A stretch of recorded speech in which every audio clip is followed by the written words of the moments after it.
Señores, así como el comandante arenga a su tropa antes del combate, así he querido hoy, frente a ustedes, a través de esta visita, exhortarlos a que se sientan y sean realmente ganadores.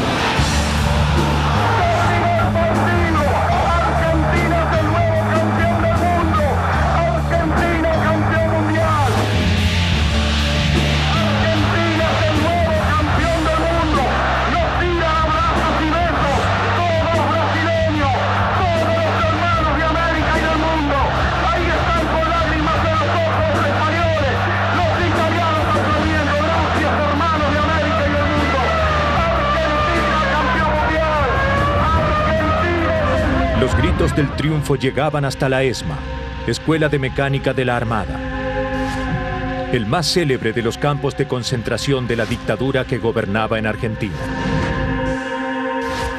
Este campo de concentración estaba a menos de 1000 metros del estadio de River Plate.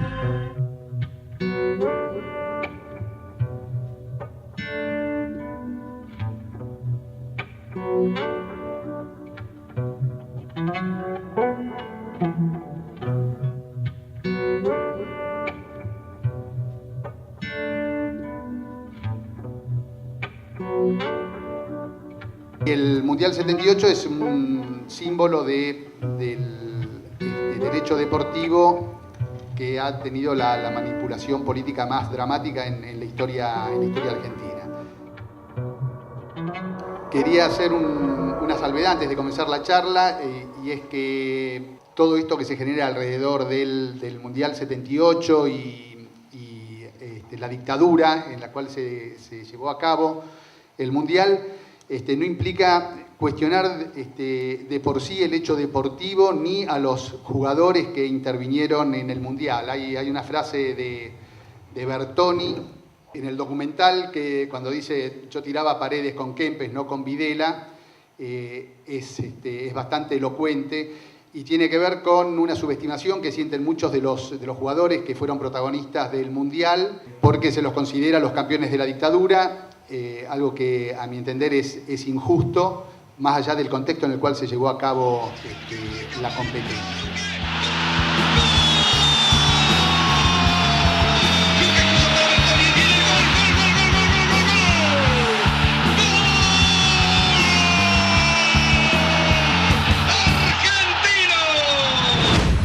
La última dictadura cívico-militar, a partir del 24 de marzo, no solamente puso en juego, en funcionamiento, el dispositivo represivo, ¿sí?, sino que también, como cualquier otro proyecto político, intentó ir construyendo consenso, ¿sí?, es decir, avales, adhesiones, legitimarse, ¿sí?, en ese lugar de poder. Y en ese sentido, bueno, el Mundial 78, como lo va a ser la Guerra de Malvinas en el año 82, fue uno de esos instrumentos o una de esas instancias fundamentales que para la dictadura fue una estrategia prioritaria, ¿sí? El Mundial 78 lo podríamos considerar casi una razón de Estado en términos de lo que conocemos o alguna vez hemos escuchado respecto del análisis de Nicolás Maquiavelo.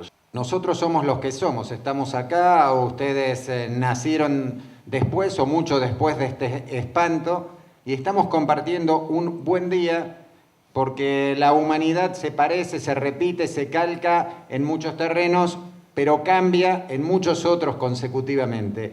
Y este día, este buen día que estamos compartiendo, no se parece a aquellos días. En este lugar, a 10 cuadras de donde se jugó, donde estaba el principal escenario del Mundial del 78, sí, estamos hablando a 1 kilómetro de nada, mucha gente iba y venía de la cancha pasando por acá. En este lugar se torturaba, se mataba, se rompía la vida en todos los territorios que se puede romper la vida. Piénsenlo cada vez que están apoyando la suela sobre este piso. Acá, el piso que están pisando, esta superficie, era un lugar donde gente hacía mierda a gente. Hoy estamos creciendo juntos. nosotros con ustedes, ustedes con nosotros, cada uno con cada uno. Nos sigue gustando el fútbol. Yo estaba en la tribuna popular en alguno de esos partidos en la cancha de River. El nene estaba cubriendo esos partidos como el buen periodista que es. Hoy estamos construyendo más allá y más acá de cualquier contexto político una realidad que se parece porque nosotros somos gente y futboleros y periodistas y gente que trata de pensar o que piensa. Pero que es diferente porque este lugar es otra cosa. Estarán llenos de preguntas ustedes, del mismo modo que nosotros seguimos haciéndonos preguntas sobre nuestro papel, sobre nuestra responsabilidad, nuestra ubicación en el tiempo y en el espacio en este glorioso y horroroso Mundial de Fútbol.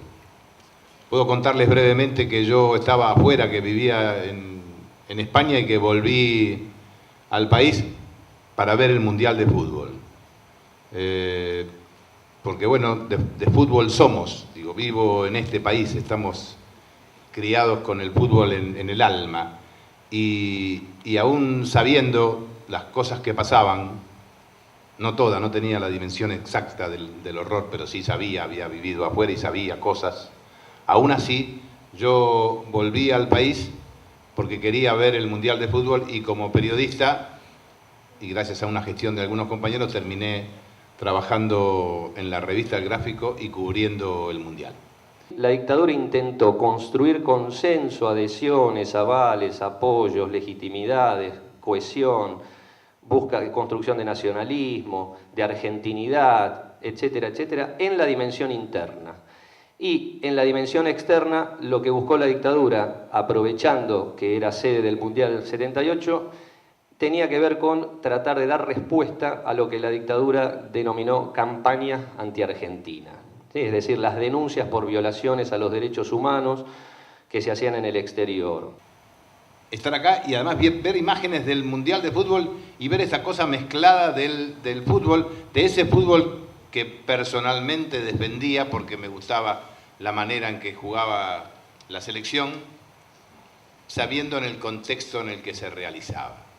Puedo decirles brevemente que en estos años que trabajé en la revista El Gráfico, yo trabajé de mundial a mundial, no hay ninguna, no van a encontrar una sola línea escrita por los fundadores de TEA, Carlos Ferreira, Carlos Ares, por el que fue director de TEA, Guillermo Blanco, por José Luis Barrio, por Eduardo Rafael, por ninguno de nosotros que éramos parte del staff, de la tropa de la revista El Gráfico, no van a encontrar una sola línea de apoyo a la dictadura militar. Sí van a encontrar, como les mostró Edgardo, alguna editorial, alguna nota, la línea editorial que nosotros no planteábamos y con la que naturalmente no estábamos de acuerdo. Pero hay que estar en ese contexto para entender que no estar de acuerdo no significaba escribir en contra porque era atentar contra la propia vida. No se puede entender en este contexto actual, es muy difícil entender qué es la libertad de expresión. Por eso cuando uno escucha hoy hablar de que hay límites a la libertad de expresión, la verdad que quienes trabajamos en el medio del horror sabemos bien de qué se trata esto de no poder escribir una sola línea. Y lo último, sí, cerrar con una frase que ustedes la vieron en el documental de Cristian Remoli, que es el testimonio de Eduardo Anguita, que dice así: ver imágenes de ese entonces nos tiene que llevar a entender que esta es una sociedad bastante más perversa, bastante más inmadura, y que no alcanza con echarle la culpa, que sí la tienen, y con cargarle las responsabilidades, que sí la tienen, sobre los dictadores de entonces, sino que hay que tener una mirada mucho más crítica y ácida de lo que es la sociedad argentina, que es capaz de, ante el primer grito de éxito, de ir corriendo atrás. La sensación es espantosa siempre, la sensación de saber que han torturado o matado o hecho desaparecer, que es todavía peor, a una persona, es espantosa, sobre todo porque además había entre esas personas, había algunos que eran conocidos o amigos de uno. Y además es terrible suponer que uno también puede ser una víctima más de todo eso. Y eso genera un terror muy grande. Nosotros vivíamos esa época, todos esos años, nosotros vivimos en el medio del terror. Salir a la calle era con distintos grados de responsabilidad. Yo no era militante de ninguna organización, había sido sí delegado sindical. Pero eso me convertía en una persona peligrosa, además era joven, también era por eso una persona peligrosa. Y nosotros vivíamos aterrorizados por lo que sabíamos, por lo que pensábamos que nos podía pasar. Pero, insisto con esto, a pesar de ese terror, yo no estaba en el país y volví para ver el Mundial de Fútbol. Por eso esta cosa tan compleja, por eso este fenómeno que es tan difícil de explicar, esta pasión que uno siente por el fútbol mezclado con otros sentimientos tremendos. Hay que preguntarse por qué. ¿Cómo pudo ser esto? ¿Por qué fue como fue? ¿Qué nos dicen estas imágenes? ¿Qué pensarán hoy del Mundial del 78 los nietos no recuperados todavía, que no saben quiénes son y por cuya identidad hay que seguir peleando? ¿Qué pensarán los que recuperaron muchas cosas y no sabían por qué gritaban los goles que gritaban? ¿Qué tenemos que seguir viendo en estos goles? ¿La gloria y el horror? ¿La gloria o el horror? Las dos cosas todo el tiempo, ninguna en ningún momento. Lo único que sabemos por ahora es que no seríamos la Argentina que somos, no seríamos los ciudadanos que somos y no estaríamos charlando si ese mundial no hubiera sido el que fue. Es un mundial que nos sigue marcando porque es un hecho central de la historia argentina. La otra cosa que sabemos bien en esta mañana, porque lo demás son preguntas, es que estamos pisando un suelo que estremece. Yo la única sugerencia que les hago en esta mañana que es un buen día, es que piensen eso en cada paso que pisen ahora que están apoyando los pies en el suelo de este auditorio y cuando nos vayamos. Estamos pisando un suelo central de la historia de este mundo. Y déjenme por último leerles un pequeño, un fragmento de un poema de Carlos Ferreira, uno de los fundadores de Portea, que también trabajaba en aquella época en la revista El Gráfico y que nos representa muy bien a todos nosotros. Y dice así: «Cuánto bailamos en aquellos días, qué dulce fue el mareo del engaño, cuántas ganas de ignorarlo todo, de creer que había vuelto el perfume de las buenas cosas. Lo malo fue el final, indigno y torpe, aquellos cadáveres volviendo al lecho de los ríos, a las comunes fosas, meneando las cabezas, canturreando una canción de olvido, y nosotros allí, con esos bombos, con esas insensatas banderas sudorosas, con el mundo al revés, hechos pelota».